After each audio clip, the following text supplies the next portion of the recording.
Let's talk about the 5 buying decisions that your customer has to make or they're not going to buy. That's what's up next on this video.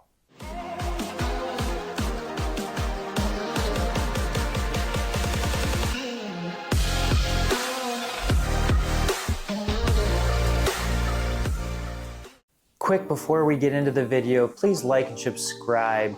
Help me grow this channel to reach more people. Now, on to the task of this video. There's 5 buying decisions that the customer has to make before they'll decide to buy. And depending on the amount that they're about to spend, depends on how long the sales process is going to be. So if it's $100 million contract for 5 years, well, guess what? The sales process is gonna be a little longer than someone buying a new car. The new car people are coming in, they're gonna look at what they want, they've probably been educated, and they're probably looking to buy that day. And we also know that 80% of the people that leave car lots and say that they'll be back never return. So on to the 5 buying decisions that the customer makes.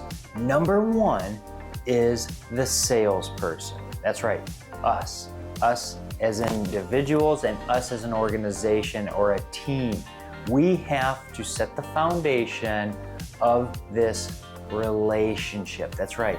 It's not the close that we're looking for. We're trying to open up a relationship with the customer for more opportunities in the future, more profits. Because here's the deal, each customer has a cost. And so we have lots of new customers, but we're not having returns on sales. We're not hitting our profit potential. So let's make sure we set the groundwork and make sure that the salesperson, number 1 in the sales process, is applying those things greatly for the customer. By doing so, and I have videos on how you set up everything and how we show up in the different color scents, the tie-back questions, all that information I've provided in some other videos. But we need to make sure that we are the first buying decision that the customer has, and we answer that correctly.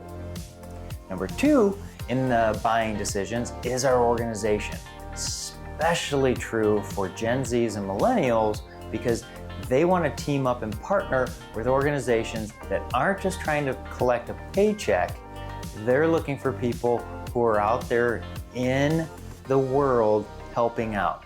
They have hands like this serving, because that is a key area for Gen Zs and millennials that they want to do. They want to make a mark.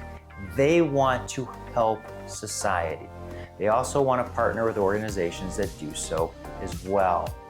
It's a little different than Gen X and baby boomers, but now that Gen Zs and millennials are in the marketplace, they have more buying potential than the other generations. So we need to pay attention to this and make sure that we set our organization so it answers their questions. Again, service.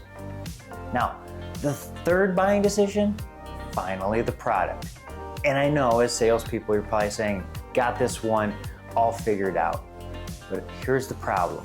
Most salespeople just feature and benefit the customer to death, to where they're hoping something sticks and that the customer will jump out and say, that's it, you finally hit it, now I want to buy. And it doesn't happen.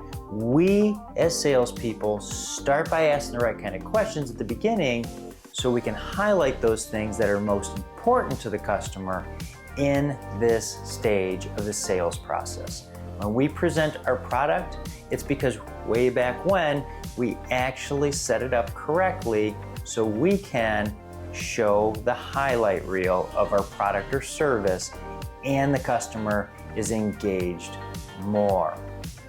Now the 4th buying decision is that of the price. The customer's looking, what's my investment? And what's my return on investment, especially if it's like a CEO. Different kind of buyers out there have different parts that they're concerned about in this decision of the price and the time to buy.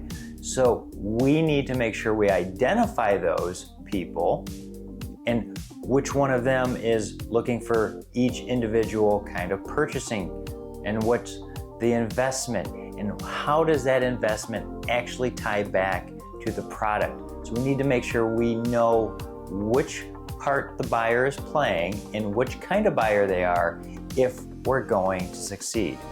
And then the fifth, this is the timing thing. And a lot of people go through, do all the correct things in the sales process, but end up missing the mark because they didn't understand when the customer was going to buy.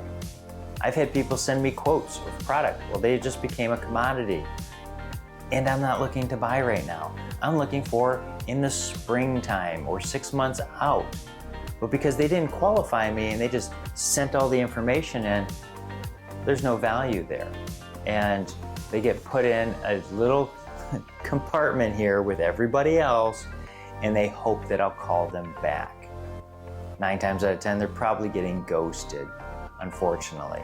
So we need to walk through those buying decisions correctly, and when we do, we get rewarded. So we need to understand when it's going to be their time to buy, and if they have an objection, we need to know how to go back into the sales process correctly and answer those questions, highlight those things, so we can get to the yes and start the relationship.